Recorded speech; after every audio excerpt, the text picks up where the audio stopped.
The rain in San Francisco that October evening in 1964 wasn't heavy, but it was persistent, a fine mist that settled over the neon signs of Chinatown and turned the steep asphalt streets into mirrors. Inside a small, nondescript cafe on Jackson Street, the atmosphere was thick with the scent of fermented black beans, toasted sesame oil, and the humid warmth of a crowded kitchen. The room was narrow, filled with heavy wooden tables that had seen decades of service, and the air hummed with the low, rhythmic chatter of Cantonese, punctuated by the sharp clinking of porcelain spoons against bowls. In the corner, tucked away from the main flow of the evening rush, a young man sat alone. He didn't look like a local celebrity or a martial arts innovator. He looked like a quiet student, dressed in a simple dark polo shirt, his eyes fixed on a book about Western philosophy. He sat with his back straight, his weight centered perfectly in his chair, sipping tea with a focused, rhythmic pace. The cafe was understaffed and the tension among the workers was visible. Leading the floor was a man named Marcus, a heavy-set individual whose presence seemed to take up more space than the narrow aisles allowed. Marcus had been an amateur boxer in the city's tougher districts before taking this job, and he moved with a kind of aggressive swagger that suggested he was still looking for a fight. He carried a heavy tray laden with steaming bowls of soup, his face flushed from the heat of the kitchen and the frustration of a long shift. As he navigated the cramped space, he found his path partially obstructed. The young man at the corner table had his chair pulled out just an inch too far into the aisle. Marcus didn't pause, nor did he offer a word of warning. He simply leaned his weight into his shoulder and delivered a sharp, forceful shove as he passed, aiming to knock the smaller man out of his way. The impact was sudden and physical. The young man's tea splashed onto the table, soaking into the pages of his book. Any ordinary person would have been sent sprawling or, at the very least, would have reacted with a startled cry. But the man in the black shirt simply shifted his weight as the force hit him, his feet anchoring to the floor like they were part of the building itself. He didn't fall. He didn't even wobble. He slowly reached out, took a napkin, and began to blot the tea from his book with a steady hand. Marcus stopped a few paces away, set the tray down with a heavy thud, and turned back. He didn't apologize, instead, he glared, his jaw set in a hard line. He told the man to watch where he was sitting, adding a sharp comment about how the cafe wasn't a library for kids who didn't know their place. The sudden silence that descended upon the cafe was almost heavy, a vacuum of sound where the only remaining noise was the faint, rhythmic hiss of the industrial tea urn in the back. The regulars, men who lived and worked in these few blocks of Chinatown, carefully averted their eyes, focusing intently on their noodles. They knew Marcus's history, they had seen the flash of his temper before, and they expected the inevitable sequence of events. The young man would offer a hurried apology, pull his chair in, and shrink back into his book in a desperate attempt to become invisible. But the man in the black polo shirt did not look down. Instead, he slowly closed his book, marking his page with a deliberate, calm grace. When he finally looked up, his face was a mask of absolute, chilling neutrality. There was no surge of adrenaline-fueled anger in his eyes, nor was there a trace of the fear Marcus was accustomed to seeing. In a voice that was quiet but possessed a peculiar resonance that carried to every corner of the room, he spoke. He observed that the aisle was wide enough for a truck to pass and that the shove had been a conscious choice, not an accident of space. Marcus felt the sting of that calm remark like a physical slap, especially with the eyes of his regular customer now darting toward him. The embarrassment curdled into a cold, aggressive heat. He turned fully, his heavy work boots echoing with a hollow, menacing thud against the worn floorboards as he closed the distance. He loomed over the seated man, his massive shadow devouring the small table and the tea-stained book. His hands balled into fists at his sides, the knuckles white and scarred from years of amateur bouts. He demanded to know exactly what had been said, his voice a low, vibrating growl. The young man didn't flinch, didn't lean back, and didn't blink. He simply sat there, his gaze fixed not on Marcus's eyes, but on the base of his throat and the line of his shoulders.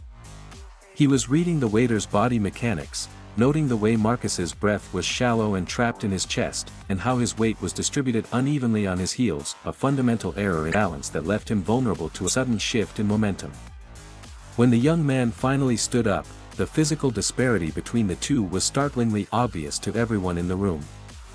Marcus was a wall of a man, at least 50 pounds heavier and several inches taller, his chest broad and his arms thickened by a lifetime of heavy lifting and punching bags. The man in the black shirt was lean, his frame appearing almost delicate, his wrists thin in comparison to the waiter's thick forearms. But as he stood, there was a subtle transformation in the way he occupied the space. He didn't puff out his chest or take theatrical fighting stance, he simply stood with his arms hanging loose and relaxed at his sides, his knees slightly bent, his body possessing the coiled, liquid readiness of a feline. He suggested, with the detached tone of a man discussing the weather, that they take the matter into the alleyway to avoid breaking the cafe's furniture. Marcus let out a short, mocking sneer, entirely confident that his reach and raw power would end any confrontation in seconds. He turned and led the way toward the heavy back door, followed at a cautious distance by a few of the kitchen staff and a couple of diners who hovered in the doorway, certain they were about to witness a very brief and very one-sided beating. The alley was narrow and claustrophobic, flanked by high brick walls that were slick with the evening's persistent mist.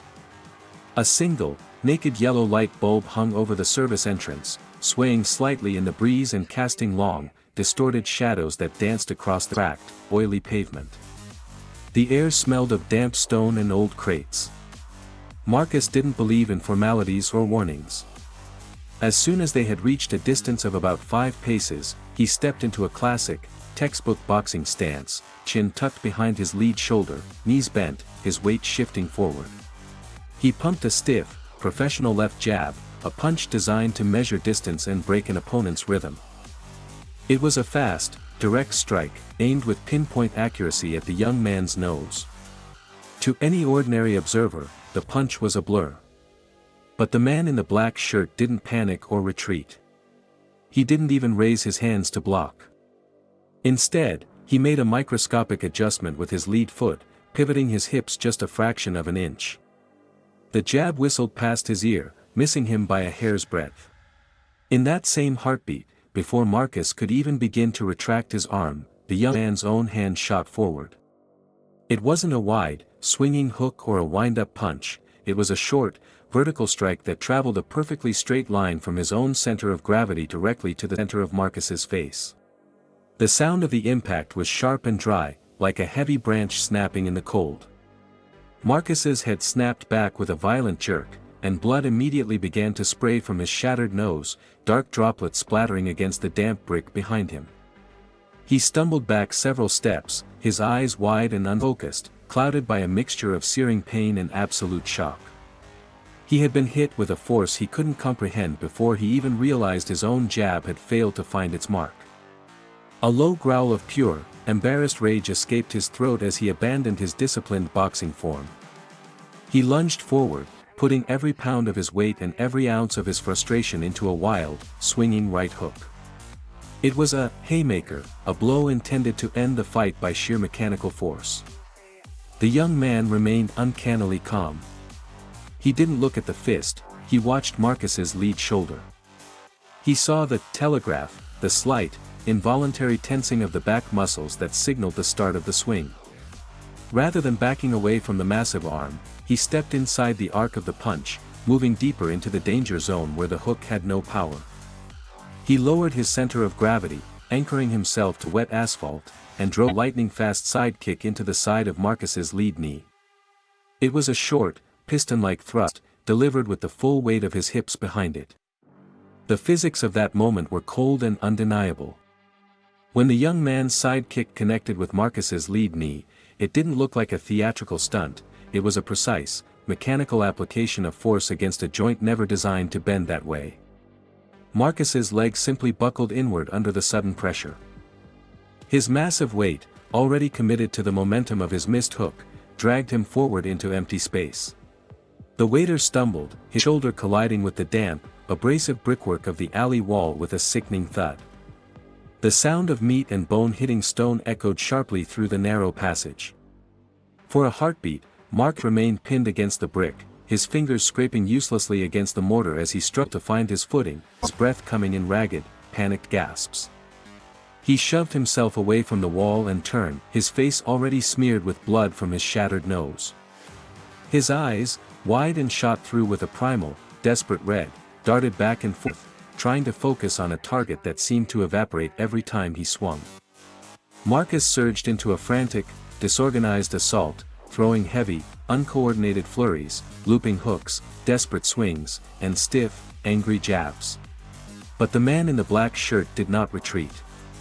He stayed within the danger zone, moving his head only by inches and shifting his weight with short, economical steps.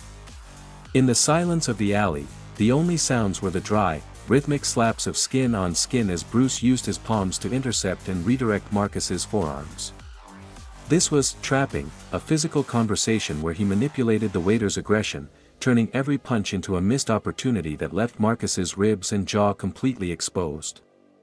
For times in those 10 seconds, the young man's fist flashed forward and stopped exactly 1 inch from Marcus's throat or temple.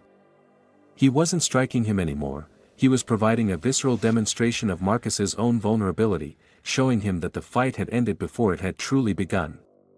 Marcus was exhausted, his muscles heavy and burning with the buildup of lactic acid, his movements becoming slow and predictable. The realization that he was being utterly dismantled by someone half his size pushed him into a final, suicidal surge of ego. He tucked his chin, lowered his center of gravity, and charged like a bull, intending to use his sheer mass to tackle the smaller man and crush him against the pavement. He put every remaining ounce of his strength into that rush. The man in the black shirt stood perfectly still, a silhouette of absolute calm against the gray, damp walls. He waited until there were less than 2 feet between them, and as Marcus reached out to initiate the clinch, Bruce exploded forward with a sudden, microscopic burst of speed.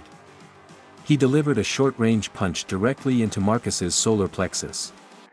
There was no wind-up and no visible preparation, it was a pure transfer of kinetic energy that started at the floor, traveled through the legs, and detonated through his knuckles. The stop was instantaneous. Marcus's entire frame shuddered as the air was driven from his lungs in a single, sickening hoof, a sound that signaled a body being hollowed out of its strength in an instant. His legs turned to jelly, and his knees hit the wet asphalt with a heavy, wet splash. He collapsed forward, clutching his midsection and gasping for air that his diaphragm refused to take in. His head hung low, and his hands began to tremble violently as the adrenaline faded, replaced by a cold, hollow realization of his own fragility. The alley fell into a heavy, suffocating silence, punctuated only by the rhythmic drip of water from a rusted drainpipe and the rattling, desperate struggle for breath from the man on the ground. The observers in the doorway stood frozen, unable to process how the larger man had been taken apart so clinically and with such a profound lack of effort. The young man in the black shirt did not gloat, nor did he look to the witnesses for approval. He stood over Marcus for a long moment, his own breathing as steady and rhythmic as if he were still sitting at his table reading philosophy. He reached out a hand, not to strike, but to steady Marcus's shoulder, helping the waiter maintain his balance as he slumped against the wall. When he spoke, his voice was quiet and entirely devoid of malice. He told Marcus that his strength was a real gift, but that he was wasting it on anger, an emotion that only served to make him slow and easy to read. He reached into his pocket, pulled out a few crumpled bills to pay for the tea and the disruption, and placed them on the ground near Marcus's shaking hand. He suggested, with a matter-of-fact tone, that the waiter use the money for ice and perhaps take some time to reflect on why he felt the need to intimidate others in the first place. Without waiting for a response, the man turned and walked out of the alley, his gait purposeful and his shoulders relaxed as he merged back into the evening fog of Jackson Street. He simply vanished, leaving behind a group of people who would never look at a quiet student the same way again. Back inside the cafe, the owner stood behind his counter for a long time, staring at the empty corner table, the tea-stained book, and the half-empty cup. A few years later, that same man would sit in a crowded cinema, watching a figure on the screen move with that same impossible, surgical speed. He would realize then that the student in his cafe hadn't just been a fighter, he had been a man demonstrating a different way of existing. In the weeks that followed, Marcus never returned to his shift. Some said he left San Francisco altogether, while others claimed he found work on the docks where no one knew the story of his humiliation. But the story itself remained, circulating through the kitchens and back rooms of Chinatown, told by those who had witnessed the physics of it. They didn't speak of it as a brawl, but as a moment of terrifying clarity, how the smaller man hadn't fought Marcus's strength, but had simply stepped aside and let that strength defeat itself. They remembered the silence in the alley after the final blow, a silence that carried more weight than any shout. The lesson wasn't about who was the toughest, but about the profound difference between a man who tries to prove he is dangerous and a man who simply is. And as the mist continued to roll off the bay, the memory of those 30 seconds became part of the city's lore, a reminder that the most devastating power is not found in the fist, but in the restraint of the person who knows exactly when not to use it.